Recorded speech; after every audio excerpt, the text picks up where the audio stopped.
12वीं सदी ईस्वी का निशापुर वस्ती एशिया के गुलाम मंडी में एक कमसिन तुर्क लड़का खड़ा था, जिसकी जाहिरी शक्लो सूरत में कोई नुमाया कशिश ना थी और उसके हाथ की एक छोटी उंगली टूटी हुई थी। इस जिस्मानी नक्स के बावजूद उसकी आंखों में एक अस्करी और इंतजामी नज़्मो ज़ब्त की झलक थी। ये लड़का, जिसे महज चंद सिक्कों के एवज खरीदा और बेचा जा रहा था, आने वाले वक्त में बर्रे सगीर पाको हिंद का जोग्राफिया और सियासी नक्शा तब्दील करने वाला था। ये कुतुबुद्दीन ऐबक की दास्तान है, वो गुलाम जिसने अपनी आला अस्करी सलाहियतों, घुड़सवारी और जंगी हिकमत अमली के बलबूते पर शुमाली हिंद में पहली बाकायदा और आज़ाद मुस्लिम सल्तनत दिल्ली खानदान गुलामा की बुनियाद रखी। कुतुबुद्दीन का ताल्लुक वस्ती एशिया यानी तुर्किस्तान के तुर्क कबीले किपचाक से था। बचपन में ही उसे गुलाम बनाकर फरोख्त कर दिया गया। उसे निशापुर के काजी फखरुद्दीन अब्दुल अजीज कूफी ने खरीदा। काजी एक आलिम और मुंतजिम थे। उन्होंने इस तुर्क गुलाम की जाहिरी शक्ल के बजाय उसकी जहनी सलाहियतों को परखा और उसे अपने बेटों के साथ बाकायदा अस्करी और इल्मी तरबियत फराहम की। यहाँ कुतुबुद्दीन ने तीर अंदाजी, शहसवारी यानी घुड़सवारी, शमशीर जनी और इस्लामी फ़िक़ा की आला तरबियत हासिल की। काजी की वफात के बाद उनके बेटों ने उसे दोबारा एक ताजिर के हाथ फरोख्त कर दिया, जो उसे गजनी ले आया।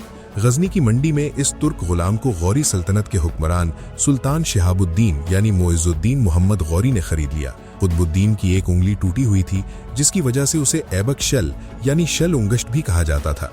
बाज़ मौर्रिखीन के मुताबिक तुर्क जबान में ऐबक का मतलब चांद का देवता या चांद जैसी खुसूसियात वाला है। ऐबक की जिस्मानी फुर्ती, वफादारी और घोड़ों से मुताल्लिक गैर मामूली महारत को देखते हुए सुल्तान गौरी ने जल्द ही फौज में आला ओहदों पर तरक्की दी और उसे अमीर आखुर यानी master of the royal stables शाही अस्तबल का निगरान मुकर्रर कर दिया। ये ओहदा गौरी फौज की लॉजिस्टिक और कैवलरी की तैयारी के लिहाज से इंतहाई अहमियत का हामिल था। हिंदुस्तान पर गौरी के हमलों के दौरान ऐबक ने अपनी जंगी सलाहियतों का बाकायदा लोहा मनवाया। पहली जंग तराइन 1191 में जब पृथ्वीराज चौहान की राजपूत फौज ने गौरी को शिकस्त दी और सुल्तान खुद शदीद जख्मी हुआ, तो ऐबक इन कमांडरों में शामिल था जिन्होंने पसमानदगी को मुनज़्ज़म किया और सुल्तान को महफूज मकाम तक पहुंचाया। दूसरी जंग तराइन 1192 में एक साल बाद गौरी फौज ने पृथ्वीराज चौहान को फैसला कुन शिकस्त दी। इस जंग में ऐबक ने गौरी फौज के एक अहम हिस्से की कमान संभाली थी।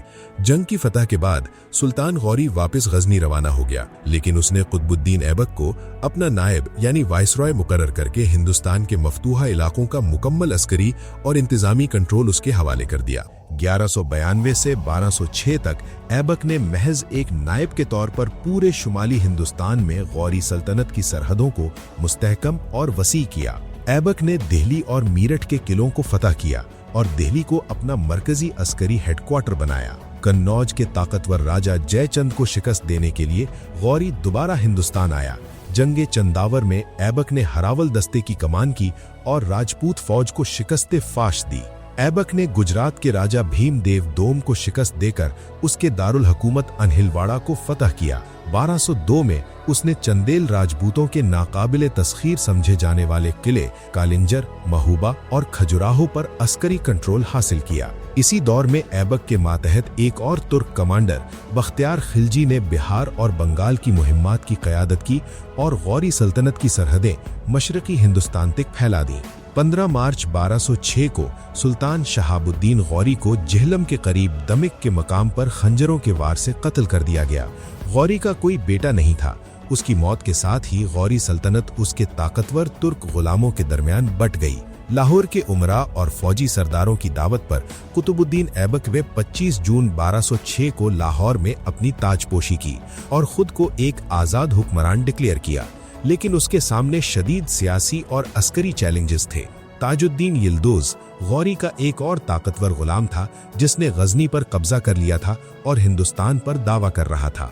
नासिरुद्दीन कुबाचा ने मुल्तान और उच्च पर अपना आज़ाद कंट्रोल कायम कर लिया था। ऐबक ने जंगों में उलझने के बजाय खालिसतन सियासी और सफारती हिकमत अमली अपनाई।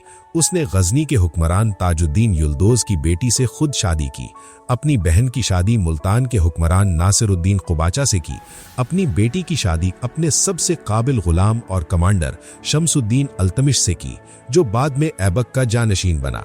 इस सियासी सफारतकारी ने सरहदों को महफूज बना दिया और हिंदुस्तान की सल्तनत दिल्ली को वस्ती एशिया की सियासत से मुकम्मल तौर पर काट कर एक आज़ाद रियासत की हैसियत दे दी। ऐबक का दौरे हुकूमत बहैसियत सुल्तान महज 4 साल 1206 से 1210 तक मुहित था, जिसका ज्यादातर हिस्सा लाहौर में गुजरा ताकि वो गजनी की तरफ से होने वाले मुमकिना हमलों का दिफा कर सके।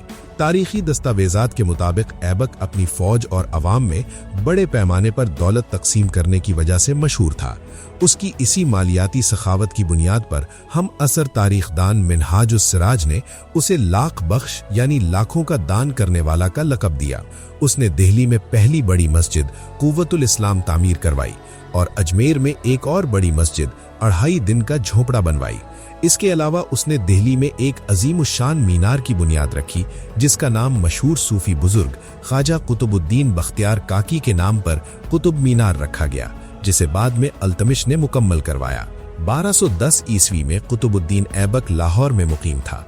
वो घुड़सवारी और चौगान यानी पोलो खेलने का बेहद शौकीन था।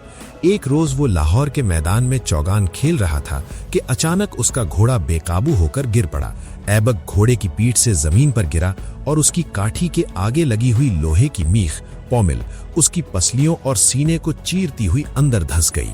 ये जख्म इस कदर गहरा और मुहलिक था कि हिंदुस्तान के इस अजीम फातेह की वहीं मौके पर ही मौत वाक़ई हो गई। इसे लाहौर में ही मौजूदा अनारकली बाजार के इलाके में दफन किया गया।